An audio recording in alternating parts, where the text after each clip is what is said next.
Hello students, welcome to M K maths world. Students, आज हम 10th class के लिए बहुत ही इम्पॉर्टेंट टॉपिक जो है उनके लिए इम्पॉर्टेंट जो सम्स हैं वो लेके आए हैं। हमारे पास स्टूडेंट लास्ट टर्म के जो लास्ट ईयर के बोर्ड के एग्ज़ाम है उसके भी सैम्पल पेपर हैं।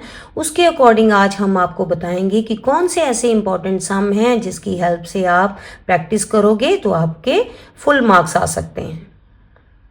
इम्पॉर्टेंट जो चैप्टर में से एमसीक्यू आ सकते हैं जिस टाइप के, वो मैं आपको बता देती हूँ। आप उस तरह से अपनी प्रैक्टिस जो है वो देख लो कि आपको आते हैं या नहीं। अगर नहीं आता कोई तो उस चैप्टर में से उसकी प्रैक्टिस कर लो, ठीक है। तो मैंने कल वीडियो डाली थी इम्पॉर्टेंट सम की। मुझे उम्मीद है कि सभी ने वो अच्छे से फॉलो किया है, उन सम्स को प्रैक्टिस की है, टेस्ट अच्छे से प्रिपेयर किया है और कल आपका एग्ज़ाम जो है बहुत अच्छे से होने वाला है। तो स्टूडेंट, अगर आपको अभी तक वो वीडियो नहीं मिली तो आप प्लेलिस्ट देख सकते हो। मैंने फर्स्ट टर्म की सभी जो वीडियोस हैं सभी चैप्टर्स के अकॉर्डिंग डाल रखी हैं, आप वहां से देख सकते हो, ठीक है। और इम्पोर्टेंट सम की भी वीडियो का लिंक मैं डिस्क्रिप्शन बॉक्स में डाल दूंगी, आप वहां से देख लेना, ठीक है। नाउ सबसे पहले तो सेकेंड चैप्टर जो है ना, ये है आपके सिलेबस के, ठीक है, चैप्टर्स। तो इसमें सबसे पहले सेकंड चैप्टर जो है उसके देखें जरा कैसे एमसीक्यू आ सकते हैं आपको। तो इस तरह से सबसे पहले तो आपने फॉर्मूला, हर एक चैप्टर में फॉर्मूला जो यूज हुआ है वो आपने अच्छे से लर्न करना है, क्योंकि आपको वो फॉर्मूला भी ऐसे लिख के दे सकते हैं कि इंटरेस्ट का फॉर्मूला बताओ, ठीक है ना। एमसीक्यू में 4 ऑप्शंस दे सकते हैं, उसमें से बताओ कौन सा सही से फॉर्मूला है या मेच्योरिटी वैल्यू का कौन सा है। तो ये दोनों फॉर्मूले आपने अच्छे से लर्न कर लेने हैं, ठीक है। उसके बाद यहाँ पे डायरेक्ट फॉर्मूला भी दिया हुआ है इंटरेस्ट का, ठीक है। तो ये भी देख लेना एक बार। तो जिन सम में सिंपल इंटरेस्ट पूछा गया है मे भी वैसा जो है, ठीक है, वो डाल सकते हैं। सम सिंपल ही डालेंगे, एमसीक्यू में इतना बड़ा सम तो डालेंगे नहीं, लेंथी है ना। तो अच्छे से आपने प्रैक्टिस की होगी इन सम्स की। उसमें से आपको कोई भी सिंपल वैल्यू डाल के भी, स्टेटमेंट चेंज करके भी डाल सकते हैं। आपको मेथड आता है, इजीली आप कर लोगे, ठीक है।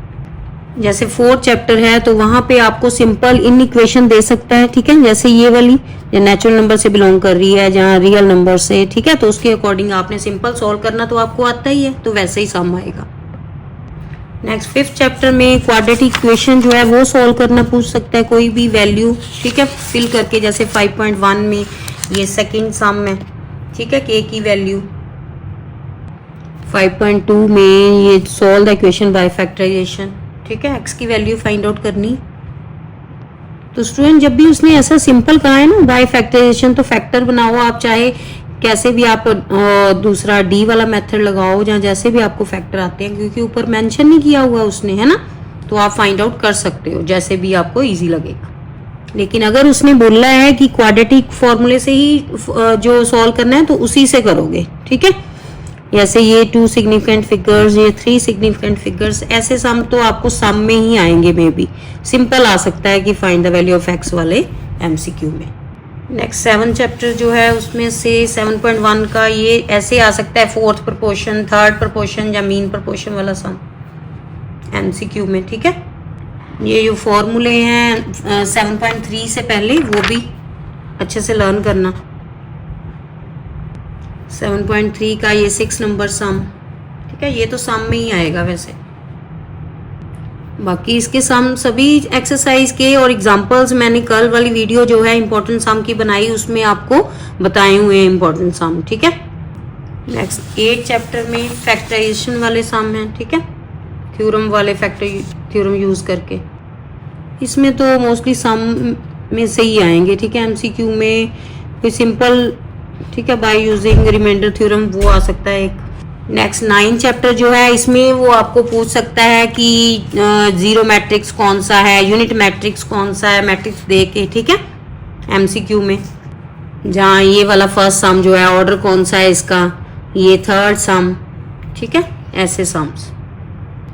जो ये some special type of matrices हैं, ऐसे भी कोई मैट्रिक्स देख के आपको पूछ सकता है कि बताओ ये रेक्टेंगुलर है या स्क्वायर है या कौन सा है, ठीक है। तो ये मैंने जब आपको चैप्टर कराया है अच्छे से करवाए हुए, आप वो वीडियो देख के समझ सकते हो उसमें, ठीक है। नाउ नेक्स्ट 11 जो चैप्टर है उसमें से जो ऐसे एमसीक्यू है वो आ सकते हैं, ठीक है, कि पॉइंट की रिफ्लेक्शन आपने बतानी है, ओरिजिन कह सकता है, एक्स एक्सिस, वाई एक्सिस, ठीक है।